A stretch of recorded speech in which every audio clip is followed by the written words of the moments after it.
എന്ന് പറഞ്ഞവരെ ഇന്ന് നമ്മൾ തിരുസഭയിലെ കുഞ്ഞിപ്പൈതങ്ങളുടെ തിരുനാൾ ആഘോഷിക്കുന്ന ദിവസമാണ്. പ്രത്യേകമായിട്ട് നമ്മുടെ വീടുകളിലുള്ള കുഞ്ഞു കുട്ടികൾക്ക് വേണ്ടി നമ്മൾ പ്രത്യേകമായിട്ട് അവരെ സമർപ്പിച്ച് പ്രാർത്ഥിക്കുന്ന ഒരു ദിവസമാണ്.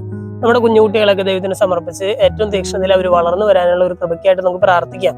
ഇന്നേ ദിവസം നമ്മൾ ഓർക്കുന്നത് ഹെറോദേസ് കൊന്നൊടുക്കിയ, ഈശോയുടെ പേരിൽ ഹെറോദേസ് കൊന്നൊടുക്കിയ ഒരുപാട് കുഞ്ഞുങ്ങളെയാണ് നമ്മൾ പ്രത്യേകമായിട്ട് ഓർത്ത് പ്രാർത്ഥിക്കുന്നത്. ആ പ്രാർത്ഥിക്കുന്നതിനുള്ള ഒരു കാരണവുമുണ്ട്. ഈശോയെ പ്രതി കൊല ചെയ്യപ്പെട്ട, രക്തസാക്ഷികളാക്കപ്പെട്ട ആദ്യത്തെ ഒരു ഗണം ആളുകളാണ് ഈ 2 വയസ്സിനും അതിന് താഴെയുള്ള കുഞ്ഞുങ്ങൾ. നമ്മൾ സുവിശേഷത്തിൽ തന്നെ വായിക്കുന്നുണ്ട്.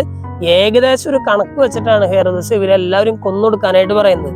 ജ്ഞാനികൾ തന്നെ കബളിപ്പിച്ചെന്ന് മനസ്സിലാക്കിയപ്പോൾ അവരിൽ നിന്ന് ലഭിച്ച ഏകദേശം ഒരു അറിവനുസരിച്ച് ആ കാലഘട്ടമൊക്കെ അയാൾ കണക്ക് കൂട്ടിയിട്ട് പറയുകയാണ് 2 വയസ്സിനും അതിന് താഴെയുള്ള എല്ലാ കുഞ്ഞുങ്ങളെയും കൊന്നുകളയാനായിട്ട് പറയുകയാണ്. സ്വന്തം ഭരണം നിലനിർത്തണം, അല്ലെങ്കിൽ സ്വന്തം ഭരണത്തിന് വെല്ലുവിളി നേരിടുന്ന എല്ലാവരെയും ഏത് വിധേനയും ഇല്ലാതാക്കണം എന്നൊക്കെ കരുതുന്ന ഭരണാധികാരികളുടെ തുടക്കമായിരിക്കാം ഒരുപക്ഷെ ഹെറോദേസ് എന്ന് പറയുന്ന വ്യക്തി. സ്നേഹമുള്ളവർ, ഇന്നത്തെ സുവിശേഷ ഭാഗം വായിച്ചു കഴിയുമ്പോൾ നമ്മൾ നമ്മുടെ കുഞ്ഞുങ്ങൾക്ക് വേണ്ടി പ്രാർത്ഥിക്കാം. അല്ലെ, നമ്മുടെ കുഞ്ഞുമക്കള് പുതിയൊരു തലമുറ ദൈവഭയത്തിലും ദൈവഭക്തിയിലും വളർന്നു വരാനായിട്ടുള്ള ഒരു കൃപയ്ക്കായിട്ട് നമുക്ക് പ്രാർത്ഥിക്കാം. ദൈവം നമ്മെല്ലാവരെയും സമൃദ്ധമായിട്ട് അനുഗ്രഹിക്കും.